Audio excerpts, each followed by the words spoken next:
Entonces, lo que les decía, disculpen, lo que les decía es que lo que había surgido ahí, esa duda que habían planteado a través del grupo de WhatsApp, en realidad índice o tasa de filtración glomerular se refieren a lo mismo, ¿no es cierto? Sería la cantidad de filtrado que se produce por minuto. Generalmente la cantidad de filtrado que producen ambos riñones por minuto. Muchas veces lo pueden referir también a los mililitros de filtrado por kilo de animal, por ejemplo. También lo podrían hacer de ese modo. Entonces después multiplicar por el peso del animal y tendrían cuánto sería el total de filtrado, los mililitros de filtrado producidos por el animal completo por minuto. Entonces, esa sería, me da una idea de flujo, digamos, de cantidad de filtrado que se produce por minuto. Eso sería, entonces, para que les quede claro, sería la tasa o índice de filtración glomerular. Y por otro lado, no me acuerdo qué otra cosa había surgido, pero en realidad lo que mandaron ahí, esa captura de una pantalla de un sitio, no está bien. Entonces, por eso también muchas veces lo que encuentran en internet, o chequenlo con más de un libro, tienen acceso a varios capítulos de libros, justamente referentes a fisiología renal, pueden chequearlo ahí, o bueno, o lo consultan, ¿no? Pero bueno, eso también para remarcarles que no todo lo que está en la web está bien o Profe, podemos echar mano. Sí. bueno, yo no estaba participando por lo que le comenté del internet, pero bueno, yo estoy en mi casa y ya estoy con todas las comodidades para participar. Le quería preguntar una duda. Vi el Ya video salí. que subió. Hola. Se cortó. Que, ¿me escucha?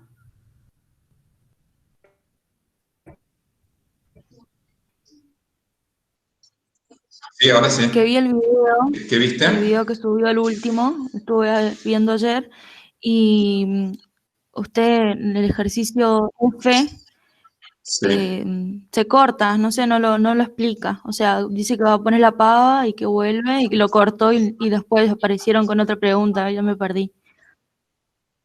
Sí, sí, lo que pasa es que me quedó ahí un pedazo sin.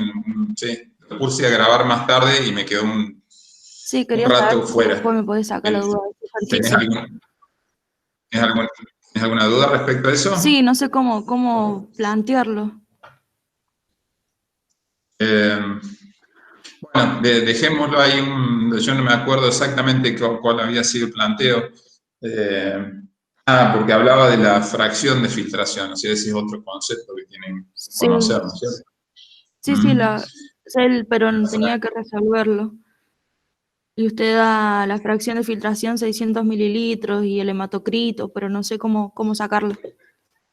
Claro, para calcular el flujo sanguíneo renal. Bueno, eso lo dejamos y después lo vemos si querés con vos, para no tener que volver Bueno, todo para atrás. Después en bueno, algún muchas gracias. momentito nos conectamos y si querés lo vemos. Pero Sí, sí, sí, me gracias. acuerdo que me parece que el problema daba el hematocrito, la fracción de filtración y el flujo plasmático. Entonces, a partir de esos datos tenías que calcular vos el flujo sanguíneo renal. Pero bueno, después lo vemos, no es para nada complicado. Bueno, entonces lo que les comentaba era eso. Y bueno, entonces tendríamos que ver ahora, digamos, a partir de ese filtrado, ustedes saben que comienza a circular por la parte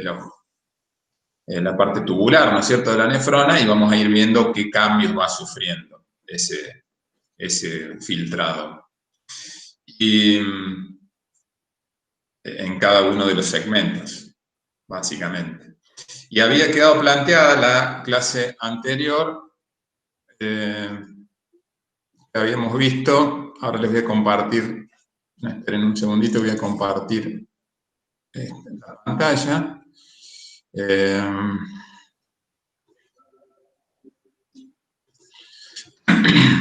A ver si puedo...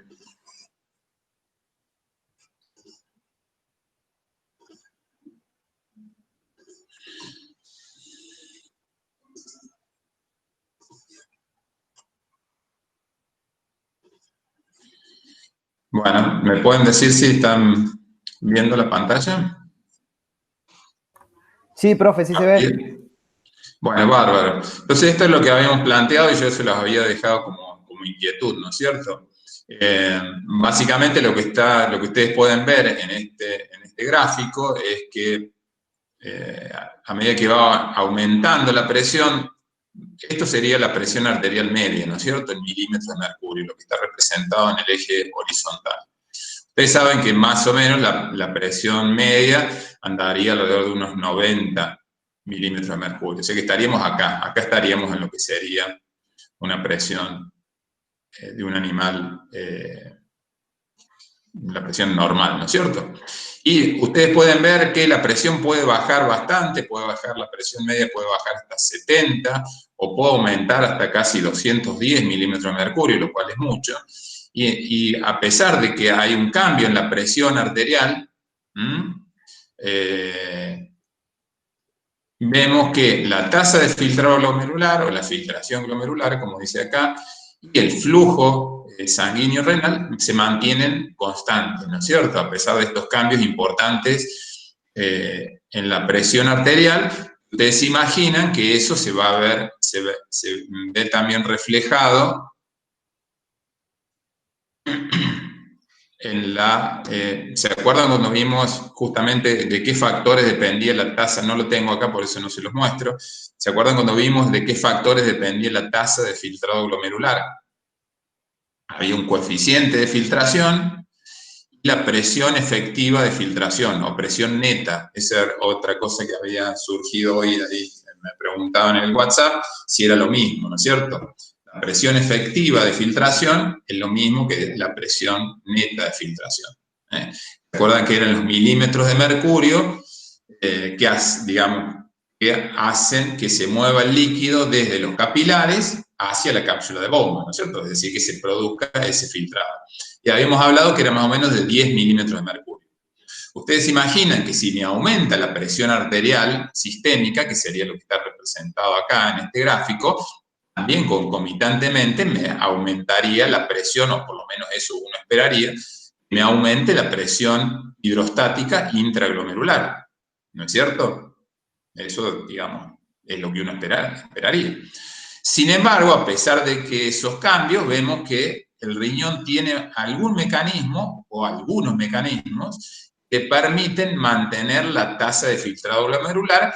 De la mano va el flujo sanguíneo renal, o viceversa, o al revés si quieren. Mantiene el flujo sanguíneo renal y como consecuencia mantiene la tasa de filtrado glomerular. Ya habíamos dicho que era importante que esta tasa de filtrado glomerular se mantuviese dentro de ciertos límites, porque los dos extremos, es decir, si se filtra muy poquito, es decir que tengo muy poco líquido para poder eliminar, ¿no es cierto?, todos los desechos. Si se filtra mucho, eso me va a dar una velocidad de flujo de ese filtrado glomerular a través de los túbulos que va a ser tan rápida que los túbulos no van a poder reabsorber lo que necesitan reabsorber, secretar, digamos, hacer lo que tienen que hacer los túbulos. Y estaríamos perdiendo un montón de cosas, ¿no es cierto?, que normalmente no se deberían perder. Entonces, es muy importante para que el riñón funcione correctamente, la tasa de filtrado glomerular se mantenga dentro de ciertos límites, de cierto rango. Y fíjense que el riñón, evidentemente, tiene una capacidad muy importante para mantener ese filtrado glomerular, a pesar de que tengo variaciones importantes en la presión arterial de ese animal. Entonces, la pregunta que había quedado planteada es decir, bueno, ¿cuáles son esos mecanismos que me permiten mantener la tasa de filtrado glomerular? ¿Alguien estuvo viendo algo al respecto que quiera comentar? ¿Cuáles serían? ¿Cómo se llama ese mecanismo?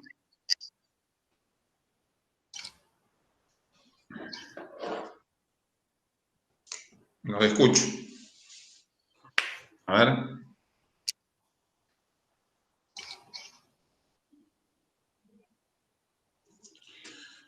¿La clave está determinada? ¿Ah? ¿Cómo es la pregunta? Claro, digamos, como te decía anteriormente, el riñón tiene capacidad para mantener la tasa de filtrado glomerular, a pesar de que ustedes, como pueden ver en esa gráfica, o sea, ese es un experimento que se ha hecho en animales, y por más que uno haga variar la presión arterial, la tasa de filtrado se mantiene dentro de un rango importante de presión, o sea, presión arterial o muy baja o presión arterial muy alta. Entonces, la idea sería, ¿cuáles son los mecanismos que tiene el riñón para mantener la tasa de filtrado glomerular? Profe, ¿puede ser que sean los mecanismos intrínsecos y los extrínsecos? Ajá, eso Bueno, ¿cuáles serían los intrínsecos? Bueno, en la parte de intrínseco entraría lo que sería la autorregulación, miogénica. a partir de una respuesta miogénica, que sería reflejo, y regulación Bien. por retroalimentación tubo glomerular.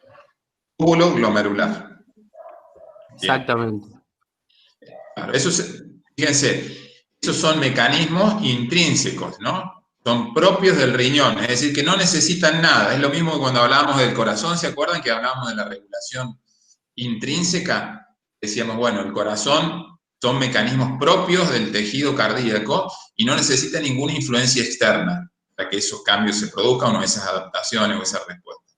Acá es lo mismo. Estos son mecanismos propios del riñón, o sea que no hace falta hormonas que estén circulando, digamos, no hace falta el sistema nervioso. Son propios del riñón, son mecanismos que podemos tener el riñón aislado de toda influencia y el riñón lo sigue haciendo. Y a su vez vamos a ver que también hay mecanismos extrínsecos. ¿Sí? Ustedes hablaron de en realidad se habla de una teoría miógena para mantener el flujo sanguíneo renal.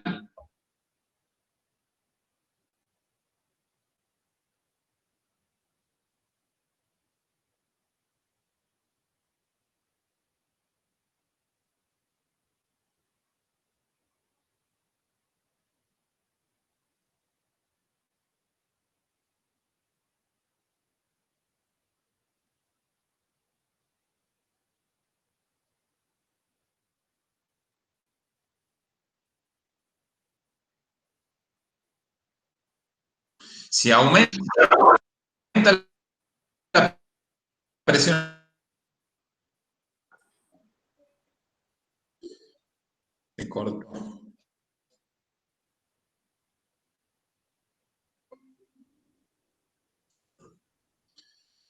¿Ahora escuchan? Ahora sí, profe. Bueno, les decía, si aumenta, analizar una situación hipotética. Por ejemplo, si aumenta la presión arterial, ¿qué esperarían ustedes que suceda con el flujo sanguíneo renal y con la tasa de filtrado glomerular?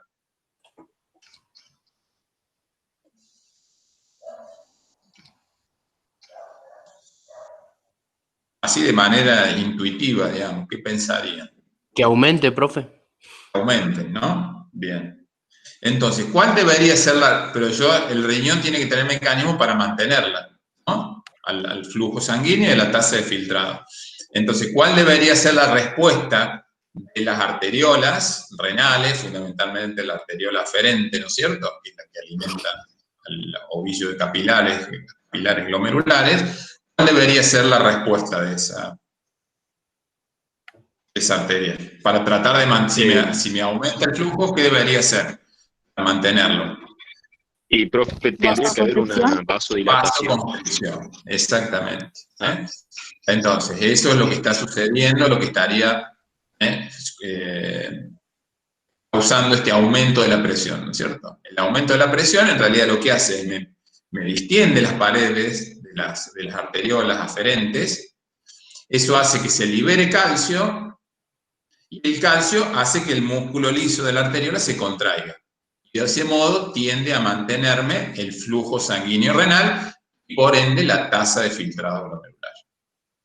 Entonces fíjense que, ¿por qué es miógeno? Porque en realidad el origen es el propio músculo de las arteriolas, que al distenderse por el aumento de la presión y comienza a pasar más sangre, ¿no es cierto? Se distiende, eso hace que se libere calcio y el calcio produce la vasoconstricción, o sea, la contracción del músculo liso arteriolar y por ende me estaría manteniendo el flujo sanguíneo renal. El mecanismo inverso se da si me baja la presión arterial, ¿no es cierto? Tendría menos flujo y eso hace que el músculo liso se relaje y de ese modo las arteriolas se dilatan y deja pasar más sangre. O sea que solamente es una respuesta del músculo liso, por eso justamente es una teoría miógena, de la autorregulación del riñón, que me estaría explicando, ¿no es cierto?, cómo, o por lo menos parcialmente, cómo haría el riñón para mantener el flujo sanguíneo renal y la tasa de filtrado glomerular. ¿Estamos? Es fácil, es sencillo.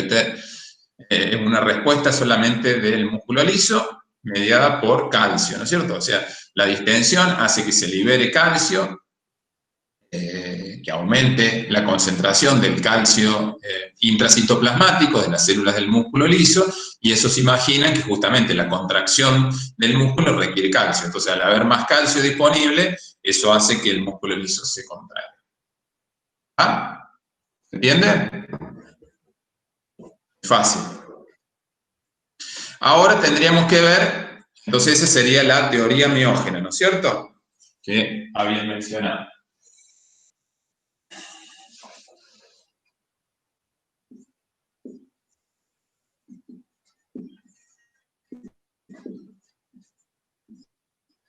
Y ahora, ¿qué nos quedaría por ver?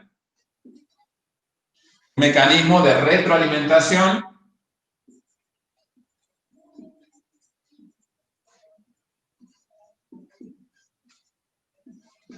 túbulo glomerular. A eso me está dando, digamos, una pista. Retroalimentación túbulo glomerular, porque es algo que lo detectan los túbulos y me va a estar modificando algo a nivel del glomérulo. Por eso es retroalimentación túbulo glomerular. ¿Vamos? ¿Cómo estaría funcionando esa retroalimentación túbulo glomerular? Vamos a plantearnos la misma situación. Vamos a hacer de cuenta que aumenta la presión arterial. Vamos a volver acá, a ver si acá. Bueno, fíjense que acá tienen resumido lo que estaría el control intrínseco y el control extrínseco. Lo ven en esta, creo que también debe estar en el teórico. El control intrínseco está por el reflejo miógeno, la retroalimentación túbulo glomerular. Vimos el reflejo miógeno, ahora lo que vamos a hacer, vamos a ver la retroalimentación túbulo glomerular. Y después vemos lo del control extrínseco, ya lo vamos a ir viendo, pero fíjense que está mediado por este sistema renina-angiotensina-aldosterona, que ya lo vamos a ver, y el sistema simpático adrenal-renal. O sea que serían los nervios simpáticos que inervan al riñón. Entonces, para ver esta retroalimentación túbulo glomerular, ¿qué necesitamos? ¿Qué hay en el riñón?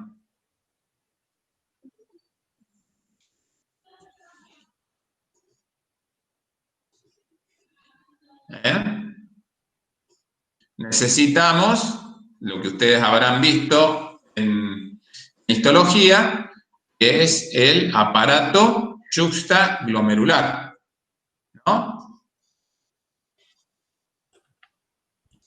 ¿Están viendo ahí? ¿Se acuerdan? ¿Alguien se anima a decir qué era el aparato juxtaglomerular?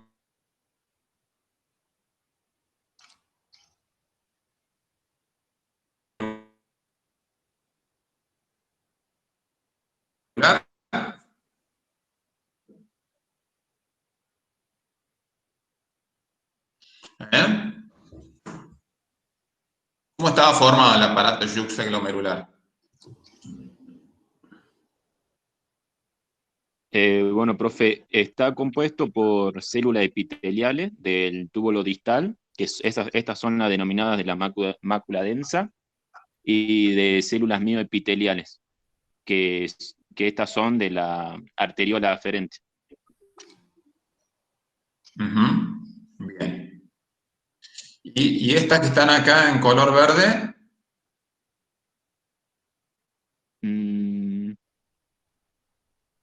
Esas son las que secretan renina.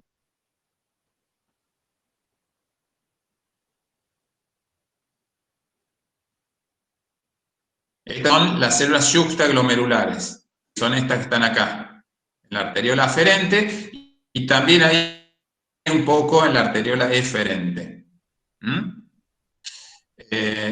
Estas células mesangiales también están participando, digamos, pero no son las que producirían renina. Entonces, se forma el aparato yuxtaglomerular, el túbulo, del mismo, digamos, que le dio origen, se pone en contacto con el polo vascular, ¿no es cierto? Sería en el lugar donde entra la arteriola aferente y sale la eferente. Fíjense, acá, fíjense que en este dibujo tenemos una ampliación de esta zona del corpúsculo renal, ¿no es cierto? Tenemos ovillo de capilares, que sería esto que está acá. Tenemos la cápsula de Bowman, que sería esto, o sea, la capa parietal y la visceral, que está recubriendo los capilares. Acá tenemos el espacio de Bowman, lo que se ve en blanco sería el espacio de Bowman, es decir, donde se va a ir pasando el filtrado. Y después tenemos el túbulo contorneado distal, que se pone en contacto, fíjense, con la arteriola aferente y con la eferente, que sería esta. Tenemos también algunas células mesangiales extraglomerulares. ¿Recuerdan que habíamos visto algunas mesangiales intraglomerulares, que serían estas? Que tenían que ver más que nada con la contracción y producir una disminución de la superficie de filtración o del área de filtración, porque producían achicamiento, ¿no es cierto?, de los capilares, porque tienen digamos, filamentos que se pueden contraer, ¿no es cierto? De ese modo podrían estar afectando el calibre de los vasos y el área de filtración. Esto lo habíamos visto en la clase pasada. Estas son células mesangiales extraglomerulares. Y después fíjense que donde se pone en contacto, justamente, el túbulo contorneado distal con la arteriola aferente, ahí las células de la capa media se transforman, o sea, las células musculares se transforman en células que se conocen como células yuxtaglomerulares. Las células yuxtaglomerulares son las encargadas de producir renina, como vamos a ver. Y algunas celulitas también de la capa media, de la arteriola eferente, también son células de ese mismo tipo, células yuxtaglomerulares. Entonces vemos que, para resumir, el aparato yuxtaglomerular está formado por las células de la mácula densa, que son justamente estas células del epitelio del túbulo contorneado distal, que se ponen en contacto, y son células que incluso morfológicamente, ustedes cuando las ven en el microscopio se ven distintas, ¿no es cierto? Células mesangiales extraglomerulares y las células yuxtaglomerulares, que serían células de la capa media, que se han transformado en células que ahora van a producir una sustancia que se conoce como renina. Ya vamos a hablar un poco más de eso. Todas esas estructuras estarían formando parte del aparato yuxtaglomerular, que es la estructura central e indispensable para producir o para mediar esa retroalimentación túbulo-glomerular. Fíjense que acá tengo el túbulo y acá tengo estas estructuras que son del glomérulo. Por eso hablamos de retroalimentación túbulo-glomerular. Entonces, ¿cómo estaría funcionando? Vamos a hacer, ahora ya sabemos cuál sería la base histológica, ¿no es cierto?, de este mecanismo de retroalimentación. Ahora vamos a suponer que sería el mismo caso que planteamos inicialmente cuando hablamos del reflejo miógeno. Vamos a hacer de cuenta que es un animal que tiene un aumento de la presión arterial, por lo tanto, el flujo, ¿no es cierto?, sanguíneo renal tendería a aumentar. ¿Cómo estaría funcionando este reflejo para mantener el flujo sanguíneo renal y la tasa de filtrado glomerular? Serían, digamos, las dos cosas que se mantienen. ¿Alguien se anima a explicar cómo sería ese mecanismo?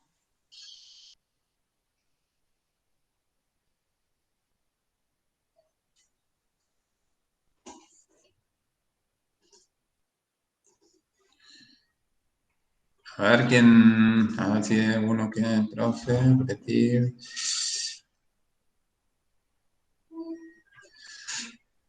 ¿Quién quiere? Profe, lo que yo puse es que sería el control selectivo de la resistencia de las arteriolas pre- y postglomerulares en respuesta a los cambios en el flujo tubular distal. No sé si estará bien eso. Bueno. Pero sí, en definitiva estarías cambiando, sí, está bien, estarías cambiando la resistencia. Digamos, ¿cómo piensan ustedes que tendría que hacer el riñón? Después vemos cómo llegamos a eso, pero ¿cómo tendría que hacer el riñón para mantener, por ejemplo, si aumentó la presión arterial, ¿no es cierto? Está llegando más sangre al riñón, ¿cómo tendría que hacer el riñón para mantener el flujo de sangre a través de los capilares glomerulares? ¿Qué tendría que pasar a nivel de la... Acuérdense que la arteriola aferente y eferente son arterioles, por lo tanto las asociamos como que tienen una capa muscular, es decir, que se pueden contraer o dilatar, ¿no es cierto? Esas arteriolas. ¿Qué tendría que pasar a nivel de esa arteriola para que ustedes puedan mantener el flujo sanguíneo y por ende la tasa de filtrado? Vasoconstricción. Vasoconstricción. Bien. En definitiva, si ese animal tiene un aumento de la presión arterial, en definitiva, el paso final sería una vasoconstricción ¿de qué arteriola? Aferente. ¿Aferente o eferente? Aferente. Aferente. Bien. Aferente. Exactamente. Eso tiene que suceder. Ahora, ¿cómo llegamos a eso? Tiene que haber algún tipo de comunicación entre esas celulitas del músculo liso vascular con la mácula densa, con las células de la mácula densa, ¿no? ¿Quién es el encargado de medir, de censar?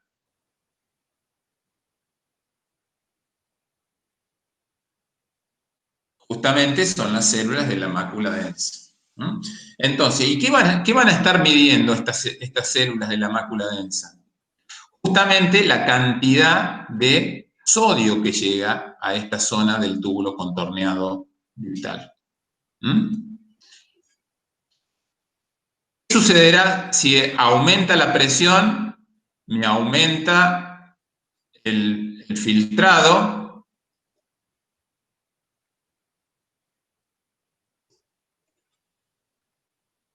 La cantidad de sodio que está llegando a esta zona. ¿Me siguen? O sea, este animal le aumentó, o sea, no importa, las causas no importan. Aumentó la presión arterial, ¿no es cierto? O sea que este animal, vamos a hacer de cuenta que ya no tiene 90, sino tiene 140, por ejemplo, acá, de presión arterial. ¿Qué va a pasar cuando me aumenta la presión arterial? ¿Qué va a suceder con la tasa de filtrado, con el flujo sanguíneo y la tasa de filtrado glomerular?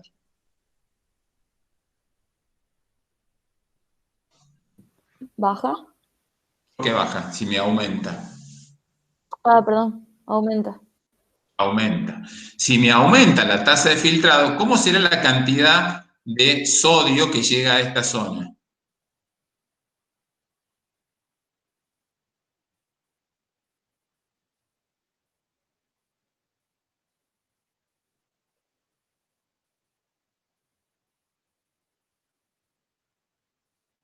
¿Mayor o menor? Llega más sodio, profe. Llega más sodio, exactamente. Estas celulitas de la mácula densa justamente me van a estar captando la cantidad de sodio que llega acá. Cuanto más sodio me llega, porque me aumentó la tasa de filtrado, ¿qué van a interpretar estas celulitas? Si me llega mucho sodio, quiere decir que se está filtrando mucho. O sea que hay que mandar una señal para que se produzca lo que ustedes decían, vasoconstricción de la arteriola aferente. Entonces, justamente eso es lo que hacen. En realidad, estas células lo hacen transportando sodio al interior. Sodio, potasio y cloro. Hay un transportador, pero que no es tan relevante, si se quiere, a este punto, para no complicarle mucho la existencia. Estas células, en definitiva, se percatan de algún modo que hay mucho sodio acá. Entonces, la señal que envían es a través de adenosina, lo que va a producir es vasoconstricción de las arteriolas aferentes, del mismo glomérulo. Acuérdense que este túbulo pertenece a este glomérulo. O sea, se originó, este túbulo que se pone en contacto, se originó en esta cápsula de Bowman, ¿no es cierto? En este glomérulo. Entonces, fíjense que cualquier cambio que ocurra en este glomérulo en particular, eso va a ser censado, va a ser medido por las células de la mácula densa y van a mandar la información. En este caso, si me aumentó la tasa de filtrado, me aumentó la cantidad de sodio que llegó a este túbulo contorneado distal,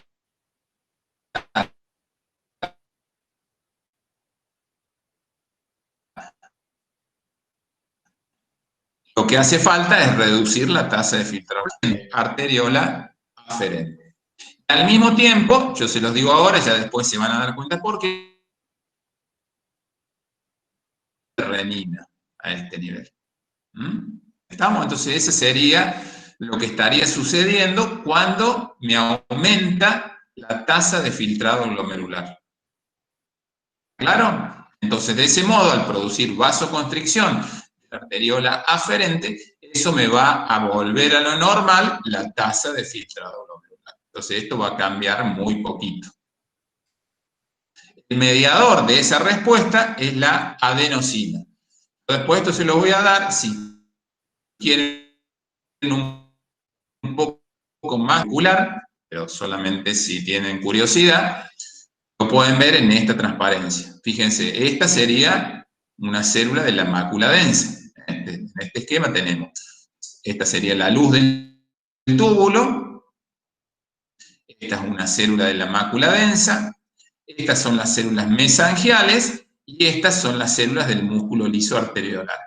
Básicamente, fíjense que la adenosina, que es esta molécula, es la que va a causar aumento de calcio, en definitiva, dentro de las células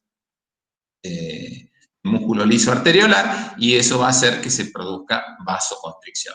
Es a través de las células mesangiales, pero bueno, por eso tampoco se los quiero complicar mucho y por ahí tampoco se lo vamos a tomar con tanto detalle. Por lo menos me interesa que sepan la cantidad de sodio que está llegando a esa zona. Si se me aumentó la tasa de filtrado, me va a aumentar la cantidad de sodio que está llegando a esa zona. Entonces esas células van a transportar al sodio al interior junto con cloro y potasio. Hay un transportador particular, pero que no es relevante en este momento. Entonces, las celulitas se van a dar cuenta de que tengo mucho sodio y eso va a hacer que liberen adenosina, que sería el mediador, ¿no es cierto?, de esa acción, y la adenosina se une a receptores, lo que van a provocar es la liberación de calcio y la contracción o la vasoconstricción de la arteriola aferente. Al producirse vasoconstracción de la arteriola aferente, lo que voy a estar haciendo es volviendo a la normalidad, ¿no?, la tasa de filtrado glomerular. ¿Estamos? Eso cuando me aumenta la presión arterial. A ver, déjenme ver acá que tengo. Este sería el caso contrario. Ahora tendríamos que ver qué pasa cuando tengo eso es cuando aumenta, ¿no es cierto?, la presión arterial, el flujo sanguíneo renal y la tasa de filtrado glomerular, y la tengo que bajar, digamos, volverla a la normalidad. Ahora, no solamente puede ocurrir, la otra situación que se puede dar es que tenga una disminución, ¿no es cierto? Entonces, ¿qué pasaría en ese caso? El caso contrario, ¿no es cierto? Vimos lo que sucedería cuando me aumenta la presión arterial. Ahora tendríamos que ver qué sucede cuando me baja la presión arterial. ¿Cómo hace el riñón para mantener la tasa de filtrado? ¿Lo vieron eso? Bueno, eso estaría representado acá.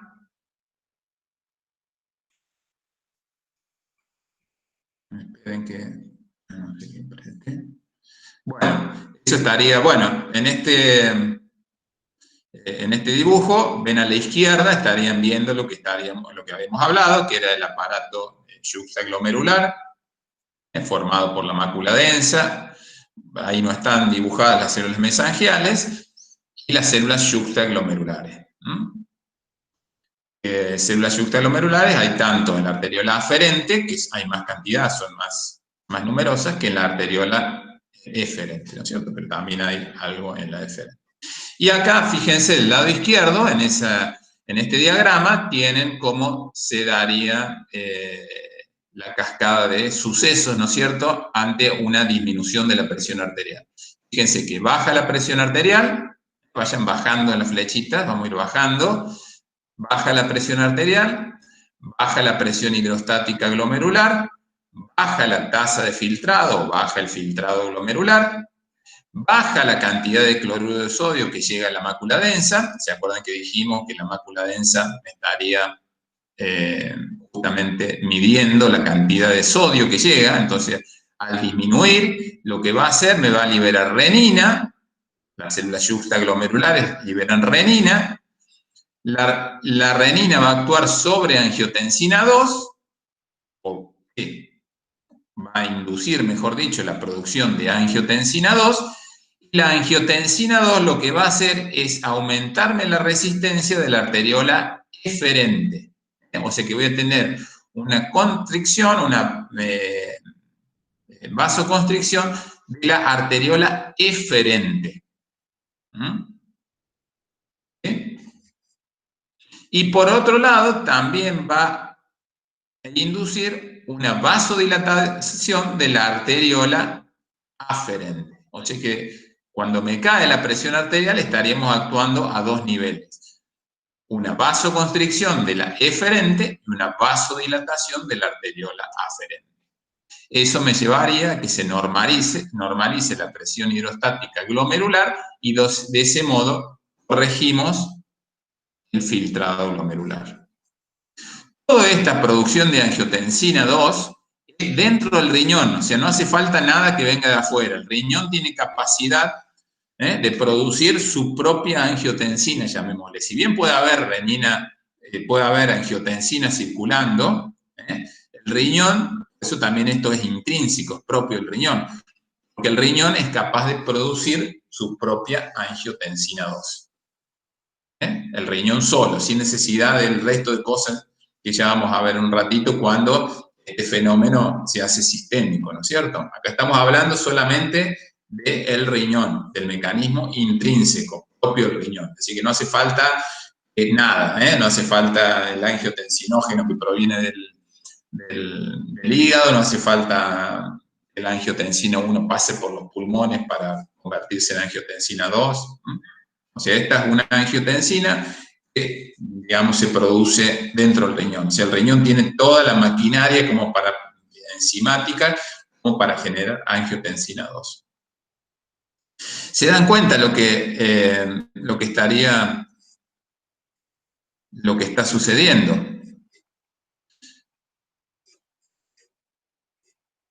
Ahora lo que les voy a ver, digan algo. ¿Siguen ahí? ¿No se fueron? Profe, a ver, les voy a... yo tengo que el angiotensinógeno 2, que estimula la producción y la liberación de al menos 2 prostaglandinas, que son vasodilatadoras. que esto es para contrarrestar ese efecto vasoconstrictor. Sí, también hay involucradas prostaglandinas, sí, es cierto. Quizás por ahí lo haríamos muy complejo, pero sí hay prostaglandinas que producen vasodilatación. Decís que la angiotensina 2 Angiotensina produce 2. liberación, Sí.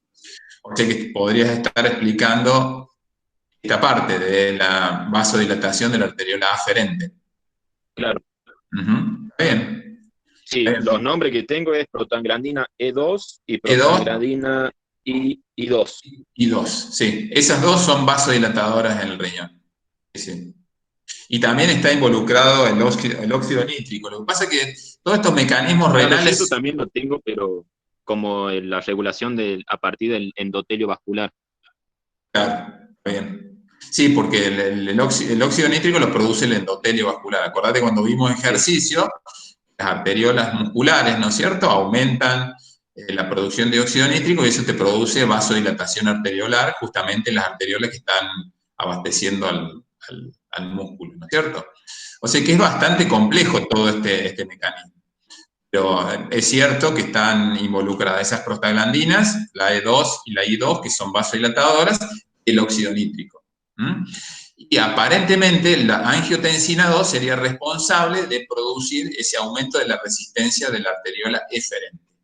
Ahora me gustaría que veamos un poco cómo, déjenme que cambie, así vemos un poquito... un poco qué está pasando en el glomérulo con el tema de las arteriolas, porque no sé si lo terminan de interpretar. Vamos a ver si ponemos esa. Vamos a dejar de compartir así se ve el pizarrón. No sé si alcanzan a ver bien el pizarrón.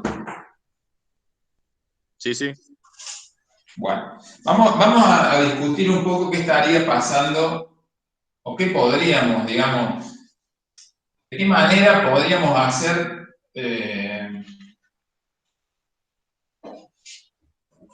jugar a estas arteriolas aferente y eferente para modificar la tasa de filtrado, ¿no es cierto? O sea, ustedes saben, hablamos en la otra clase, o sea, tenemos una arteriola aferente,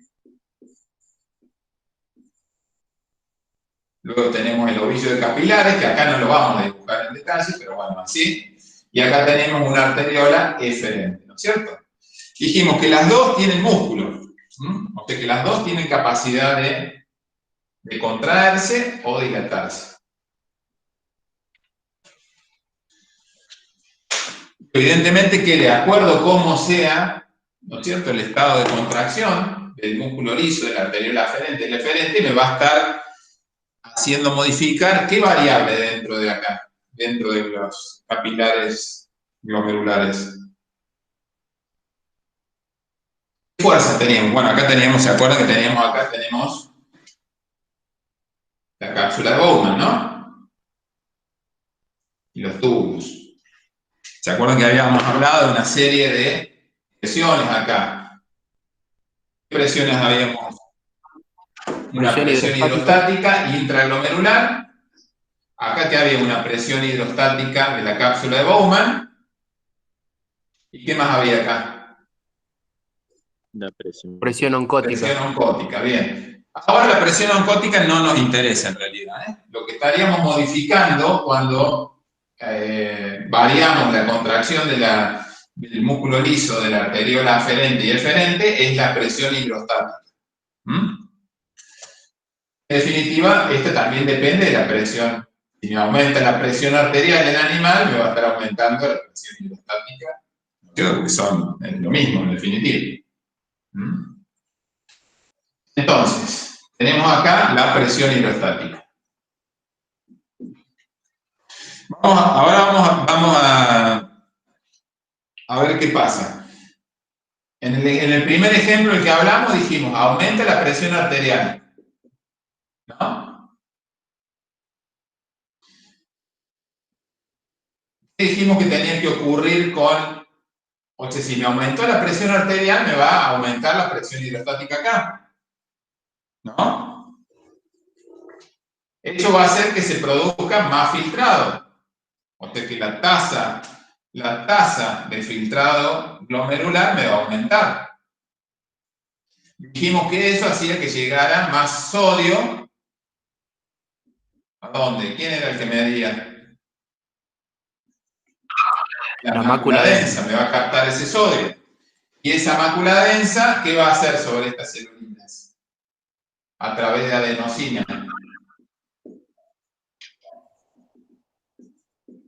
Vasoconstricción. Vasoconstricción, exactamente. Si yo produzco vasoconstricción acá, la cantidad de sangre que va a estar pasando va a ser menor y por ende la presión hidrostática también me va a tender a, la presión hidrostática intraglomerular me va a tender a disminuir. Y eso va a hacer que se normalice la tasa de filtrado glomerular. ¿Ven? Y acá no hace falta que yo modifique la actividad de la arteriola, del músculo liso de la arteriola eferente. Solamente hace falta que modifique el estado de contracción del músculo liso de la arteriola aferente. ¿Se entiende cómo estaría actuando? Eso sería en el caso de que me aumente la presión arterial. Ahora vamos a la otra situación, que me baje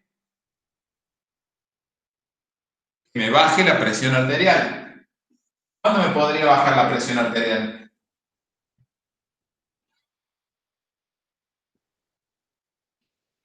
¿Qué preguntó, profe? ¿En qué casos qué ejemplos me podrían dar de una disminución de presión arterial? Una hemorragia. Una hemorragia. Un animal deshidratado, exactamente. Entonces me baja la presión arterial de ese animal, me va a bajar la presión hidrostática intraglomerular, por ende la tasa de filtrado glomerular también me va a bajar, porque se va a filtrar menos, va a llegar menos cantidad de sodio a la mácula densa, y eso ¿qué me va a hacer? Me va a estimular la mácula densa, lo que va a hacer a través de angiotensina 2, me va a producir vasoconstricción ahora de la arteriola eferente y vasodilatación de la arteriola aferente. La angiotensina en general actúa más sobre la arteriola eferente produciendo vasoconstricción.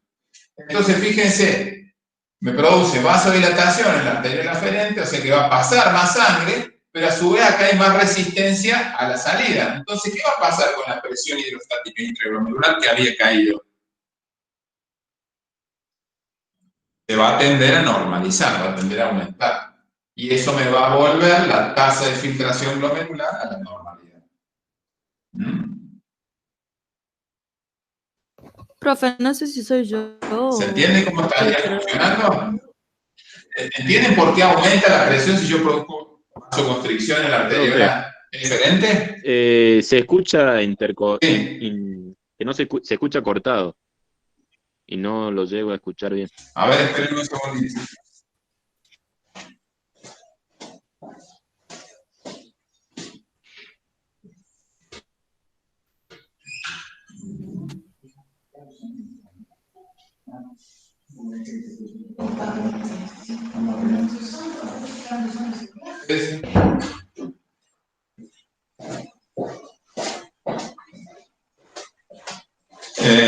Bueno, vayan diciéndome cuando se corte, porque no, hace unos días que internet me anda funcionando medio lento, mal, acá en mi casa, y calculo que ese debe ser el motivo. Ustedes, cualquier cosa me dicen si no entienden.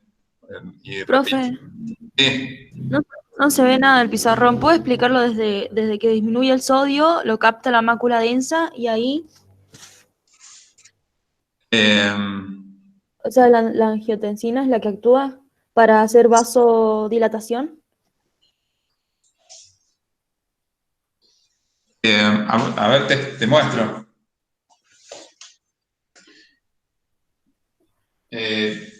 Claro, cuando te baja la tasa de filtrado glomerular, es menos la cantidad de sodio que te llega a la mácula densa, y eso hace que el riñón produzca angiotensina 2, que produce vasoconstricción de la arteriola eferente, y por otro lado te produce vasodilatación de la arteriola aferente.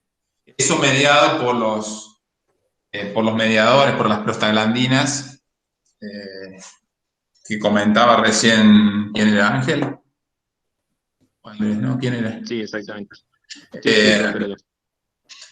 ¿Estamos entonces? Y bueno, podría también estar como vasodilatador. Acuérdense que siempre el óxido nítrico también tiene que ver, ¿no es cierto? Como agente, es un potente vasodilatador. Así que estaría mediado por esas prostaglandinas E2 y 2, y por óxido nítrico me producirían. Pero ¿entienden por qué la contrario? Si yo causo vasoconstricción de la arteriola eferente, ¿por qué me aumenta la presión hidrostática dentro del glomérulo, no? Es como que va Entonces, entrando más sangre, pero en realidad sale menos. Sale menos. Entonces me aumenta la presión hidrostática dentro del glomérulo.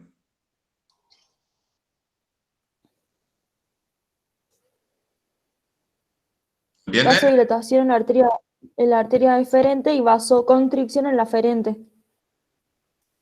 Al revés. Al revés. Al revés. Paso claro a las...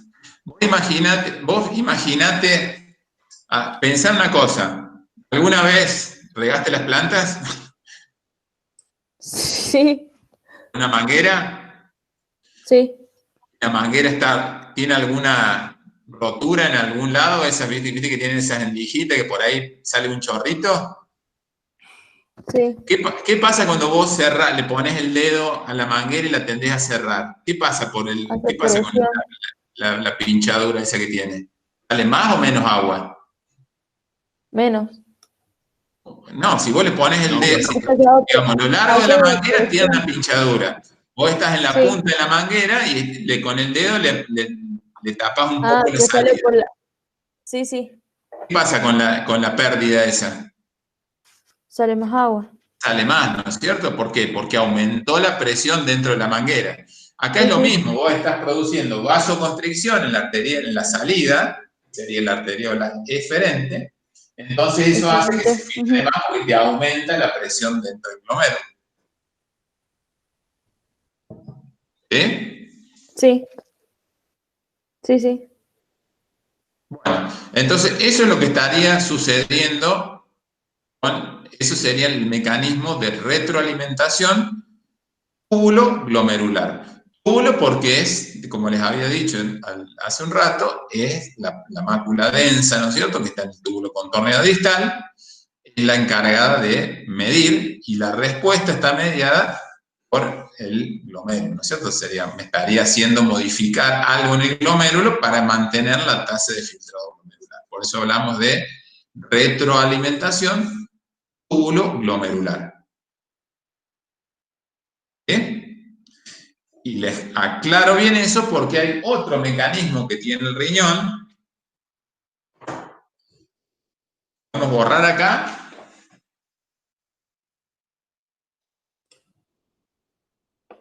Que te lo quiero, no sé si lo habrán visto, está en todos los libros, obviamente.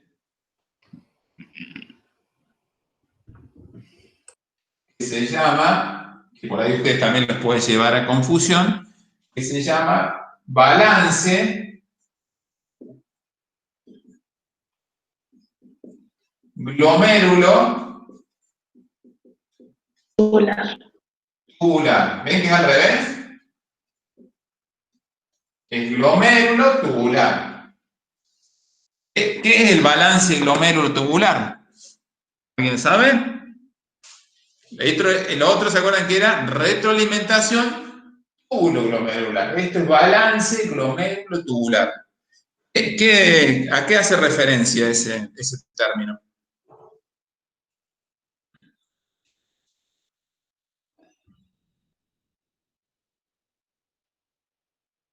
¿Saben? Si me aumenta la tasa de filtrado glomerular, la reabsorción a nivel del túbulo contorneado distal aumenta.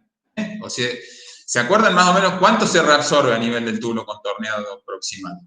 Aproximadamente el 60-70% de todo, del agua, de los solutos, el 60-70% se reabsorbe de ahí de manera obligada, ¿no es cierto? Bueno, básicamente lo que me dice el balance es que si me aumenta el filtrado, también me va a aumentar la reabsorción a nivel del túbulo. De esa manera estaría garantizando a las porciones distales de la nefrona me llegue siempre más o menos la misma cantidad de líquido, para que la nefrona pueda hacer ahí la regulación, ¿no es cierto? Fina. Imagínense ustedes, lo que me interesa es que ustedes tengan en cuenta respecto al riñón. ¿Me están escuchando bien o tienen mucha dificultad? Está muy entrecortado. No, ahora se escucha bien.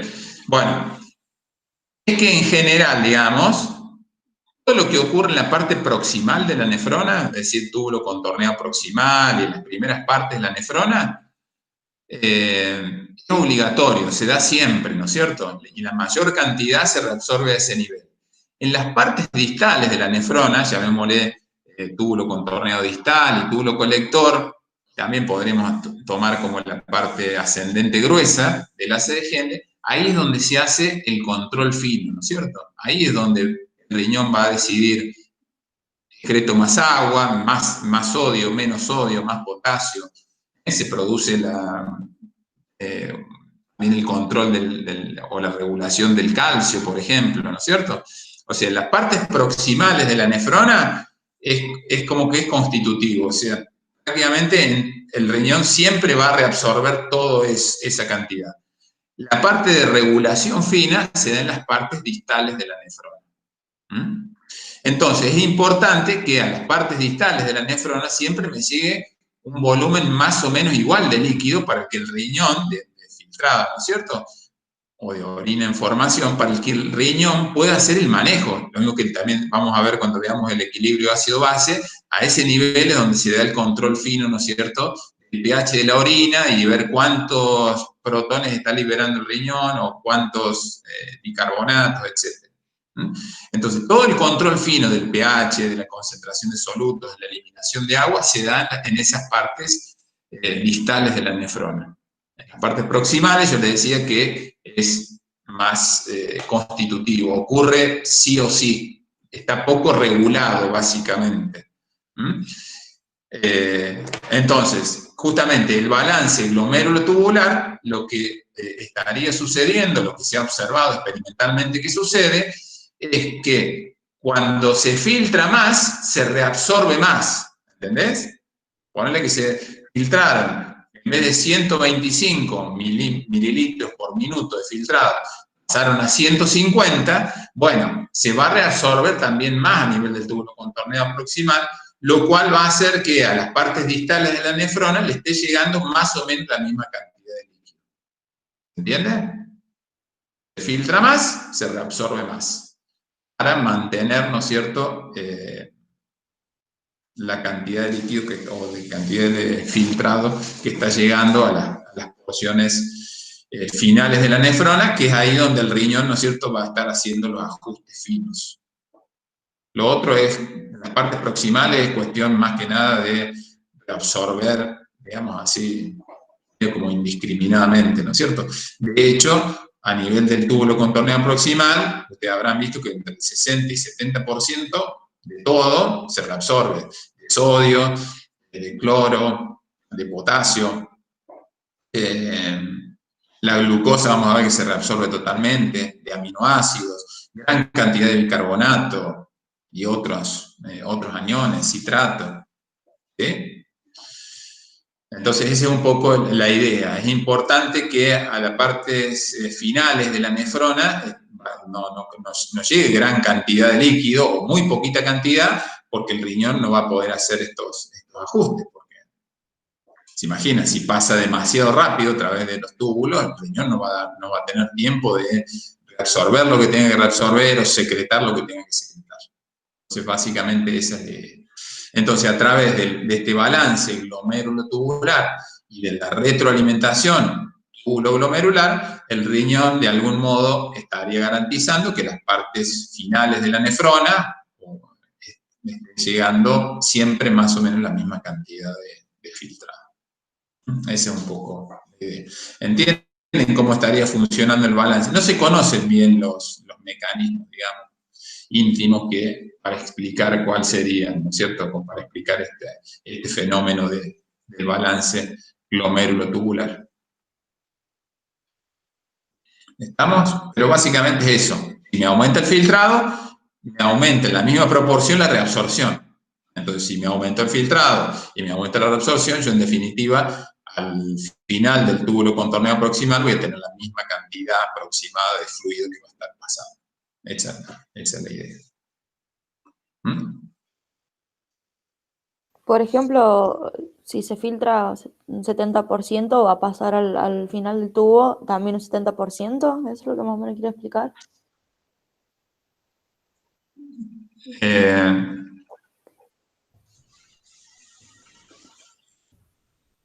Se va, no, o sea, si se filtró más, se va a reabsorber más, o sea, como que aumentaría la proporción. A vos lo que te interesa en definitiva, o para que funcione bien el riñón, es que a la salida, ¿no es cierto?, la cantidad de filtrado que sale al final del túbulo contorneo proximal sea más o menos la misma. Es decir, que si vos se te aumenta el filtrado, para que sea la misma, tenés que aumentar la cantidad que reabsorbes, ¿no es cierto? Que te aumentó mucho el líquido, mucho el sodio, bueno, todo eso se aumenta la reabsorción de todo eso. Y vos a la salida del túbulo contorneado proximal tenés más o menos la misma cantidad, va a seguir saliendo la misma cantidad de fluido. Esa es la idea. O sea que te estaría aumentando el porcentaje de reabsorción para poder mantener eso. ¿Eh? Sí. Se reabsorbería más porcentaje. Bueno, entonces ese sería el balance. Ya vimos el mecanismo de retroalimentación. Bueno, quizás hemos perdido un poco el hilo de las preguntas. ¿Tienen alguna duda respecto a esto?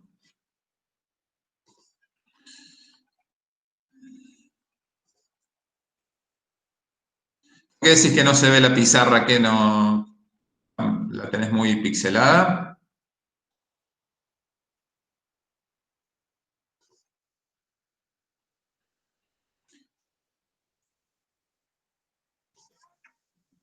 Profe. ¿No ven la pizarra? ¿No veían la pizarra, No, Diego? no, antes no, ahora sí.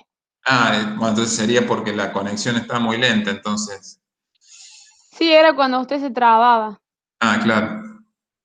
Ahora sí la veo. Bueno. Bueno, voy a nuevamente a compartir. Bueno, quieren que sigamos viendo. O sea, ahora lo que tendríamos que ver es lo que sucede. Esperen que voy a mostrarles el teórico este.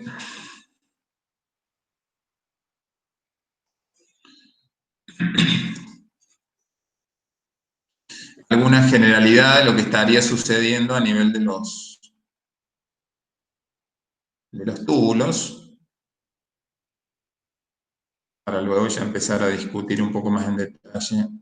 A ver si puedo compartir la pantalla. Es el teórico que está subido, el teórico de función tubular que está subido al CIEM, en el CIEM. Acá. No.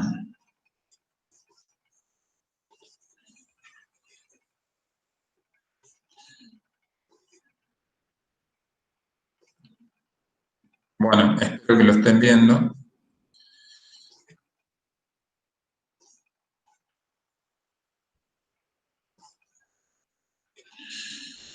Sí, se ve bien.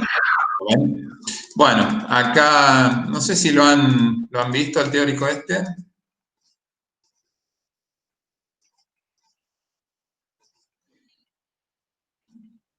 Lo que les quería comentar,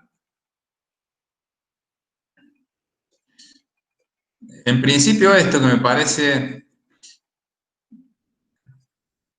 estos serían estuvieron viendo acá las presiones, digamos, ¿por qué hay gran reabsorción a nivel de los capilares peritubulares, ¿no es cierto?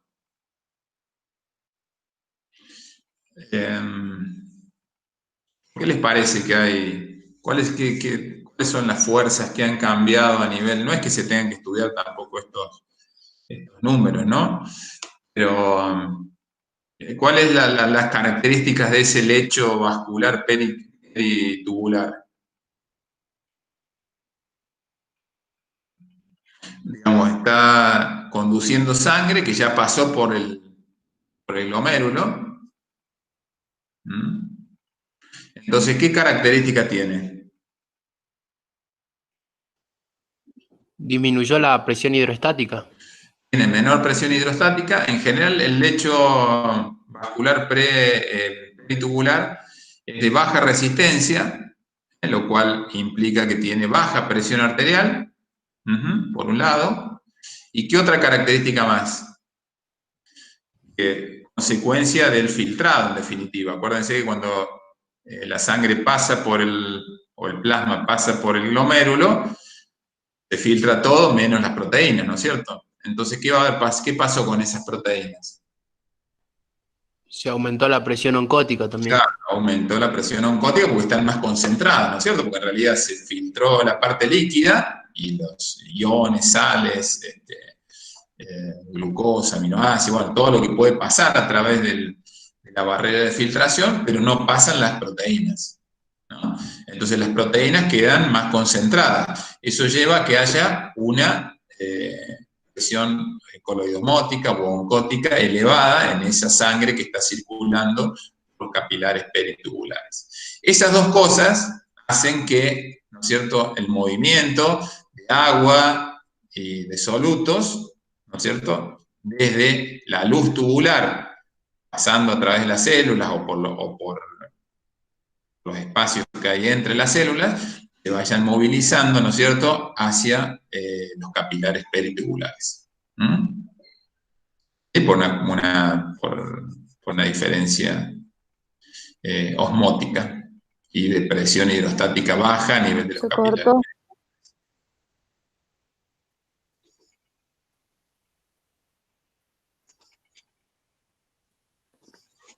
Se corta, profe. Bueno, acá entonces tendrían, digamos, en este dibujo tendrían lo que estaría sucediendo. Fíjense, acá tenemos. ¿Ahora me escuchan bien? Sí, profe, se escucha. Tenemos la luz, fíjense, acá tenemos la luz tubular, acá tenemos las células tubulares y acá tenemos el intersticio y los capilares peritubulares. Entonces, justamente tengo baja presión hidrostática, fíjense, del intersticio y la presión oncótica del intersticio. Acá tienen que hacer lo mismo, tienen que hacer jugar las fuerzas que tienden a sacar, menos las fuerzas que tienden a introducir, y van a ver que tengo una presión neta de 10 milímetros de mercurio hacia dentro de los capilares. Eso hace que el agua, y también por arrastre, me esté llevando solutos desde adentro de los túbulos hacia los capilares. Entonces, si ustedes se ponen a ver, fíjense que la parte de los capilares glomerulares sería como la rampa arterial. ¿Se acuerdan cuando veíamos los tejidos y veíamos que había dentro de los capilares tenemos una rampa arterial donde se filtraba y una rampa venosa donde se reabsorbía? Bueno, si quieren encontrar algún tipo de analogía, sería así. En los capilares glomerulares sería como la rampa arterial. Y esta sería como la rampa arteriosa, porque fíjense que acá es donde se reabsorbe, en los capilares glomerulares se filtran y acá se estaría reabsorbiendo. Bueno, entonces eso es importante para el movimiento, sobre todo por ese flujo en masa, o sea, el agua al moverse por una cuestión, por ósmosis, ¿no es cierto?, desde la luz hacia los capilares, lo que va a hacer va a estar arrastrando solutos, en definitiva, también aparte de los gradientes de concentración de cada uno de los solutos, lo que va a hacer el agua moviéndose en este sentido va a ser una cuestión de arrastre.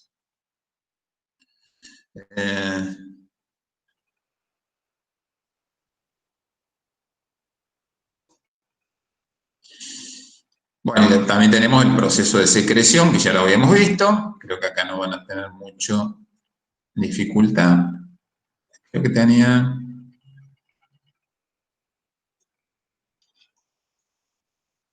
En general, ¿qué procesos puede haber para, por ejemplo, para... Bueno, acá están. En realidad, esta es la que quería ver, ¿no es cierto?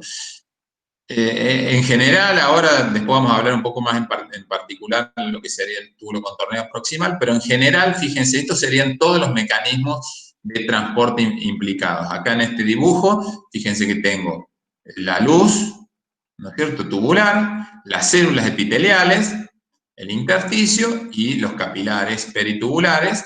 Entonces, fíjense que las sustancias para reabsorberse pueden pasar por vía paracelular o vía transcelular. Paracelular es por esa unión que existe entre una célula y otra, esa se llama zona occludens, que sería esta zona. Entonces, por ahí se pueden filtrar iones, agua, ¿no es cierto? Entonces, esa vía, fíjense que no atraviesa la célula, sino que pasa entre una célula y otra, eso se llama vía paracelular. Después tenemos una vía transcelular, cuando sí, en realidad, el agua o el soluto atraviesa toda la célula, fíjense que sería esta que está acá, hasta el capilar. Después los solutos que se pueden transportar de diferentes maneras. Una es de manera activa, es decir, con gasto de energía. La otra puede ser también por difusión pasiva, sin gasto de energía. O puede haber, que está representada acá, que ahora ya la vamos a ver en el otro dibujo, que sería una activa secundaria, ¿no es cierto? Pero sería activa también. Y el agua se mueve por ósmosis y también puede o atravesar la celulita, o sea, utilizar una vía transcelular o una vía paracelular, es decir, pasar entre dos células. Eso es un poco una generalidad acerca de los procesos que se estarían utilizando, ¿no es cierto? Del mismo modo, para la secreción, esto es reabsorción, ¿no es cierto? Porque fíjense que está pasando desde la luz de los túbulos a los capilares. El tema de la secreción, que sería el sentido inverso, también se pueden utilizar los mismos mecanismos. Y acá fíjense que también está representada la vía paracelular, es decir, entre dos células, atravesando esa zona de oclusión o zona occludens, esa zona donde hacen contacto una célula con otra, o pueden utilizar una vía transcelular, que sería esta, es decir, que realmente atraviesan la célula, el citoplasma de la célula, las membranas y la célula, la membrana apical y la membrana vasolateral, que sería toda esta. Y después, dentro de estos, podemos utilizar, pueden ser canales directamente, o sea, canales son proteínas integrales de la membrana que forman un verdadero lugar de baja resistencia para que pueda pasar sodio, potasio, cloro, ¿no es cierto? Realmente son iones lo que pasan a través de esos canales. Y hay canales que son específicos, ¿no es cierto? Canales que son para sodio, para potasio y así sucesivamente. No es que es un canal y puede pasar cualquier cosa. O sea que tienen selectividad respecto a lo que va a estar pasando a través de ellos. Después lo que se conoce como difusión facilitada, ¿no es cierto? Entonces acá hay una proteína en la membrana que va a facilitar el ingreso de esa sustancia a favor de un gradiente, pero va a ser facilitada justamente por esta proteína. Va a haber un cotransporte, o en este caso sería un contratransporte, o sea, una sustancia entra y la otra sale, y esto también es mediado por una proteína. Vamos a ver que este tipo de transporte, contratransporte, está bastante difundido, o puede moverse las dos hacia el mismo lugar, ¿no sé? Puede ser un cotransporte, es decir, las dos moverse hacia el interior de la célula. Y después tenemos un transporte activo primario. Generalmente el cotransporte o contratransporte es secundario, ¿no es cierto? Es activo secundario, quiere decir que pueden ser que se muevan, por ejemplo, a favor del gradiente del sodio, ¿no es cierto? Que el sodio entre, por ejemplo, y salga un protón, por ejemplo, ¿no es cierto? En ese caso, se mueve a favor del gradiente del sodio, pero después tiene que actuar la bomba de sodio y potasio, que está presente en las membranas vasolaterales, para ir sacándome el sodio, ¿no es cierto? Entonces, en realidad, si bien acá en esta etapa no hay gasto de energía, vamos a ver que luego se necesita energía para sacar el sodio. Y por otro lado, el transporte activo primario es directamente un transporte en el cual se gasta energía para mover ese compuesto. Por ejemplo, vamos a ver que hay bomba de protones que gastan energía, ¿no es cierto? Para bombear protones generalmente en contra de un gradiente. Entonces, pero se gasta la energía en el mismo transporte acá. Dijimos que era transporte activo secundario, porque en realidad tengo que gastar energía luego en la bomba de sodio y potasio para ir sacando el sodio. Entonces, esta es una generalidad de los mecanismos de transporte, ¿no es cierto?, implicados. Y ahora vamos a ver un poco del túbulo contorneado proximal. Bueno, no vamos, en general, acuérdense que estas son células sumamente activas, ¿no es cierto?, porque tienen mecanismos de transporte activo secundario, por lo tanto son células que poseen muchas mitocondrias y a su vez tienen este borde en cepillo, ¿no es cierto? Son microvellosidades que lo que hacen es aumentar la superficie de contacto justamente para ser más eficientes en los procesos de absorción. Y también en la membrana, o mejor dicho, sí, la membrana citoplasmática no luminal, sino la basal, ¿no es cierto? También tiene pliegues, también justamente para aumentar la superficie y de ese modo ser más eficiente en el transporte de sustancias. Entonces esa es una característica, seguramente ustedes la habrán visto en histología, entonces no vamos a detallar mucho más. Pero sí lo que me interesa es que vean que fíjense que entre 60 y 70% del ultrafiltrado glomerular, de manera obligatoria, esto es lo que yo les decía, se van a reabsorber a nivel del túbulo contorneado proximal. Obligatoria quiere decir que esto no está controlado por nada. Esto normalmente sucede así. El 60-70% de la mayor parte de las cosas, y de algunas el 100%, como la glucosa, los aminoácidos. Del resto de las sustancias y del agua, el 60-70% se va a reabsorber a ese nivel de manera obligatoria. Es decir, que no está controlado por nada. Bueno, esa es una cuestión general, ¿no es cierto?, que quería comentarles, y ahora yo diría que nos pongamos, a ver qué hora es, 15:50. Voy a parar un ratito para que no se haga un archivo tan grande. Voy a detener la grabación.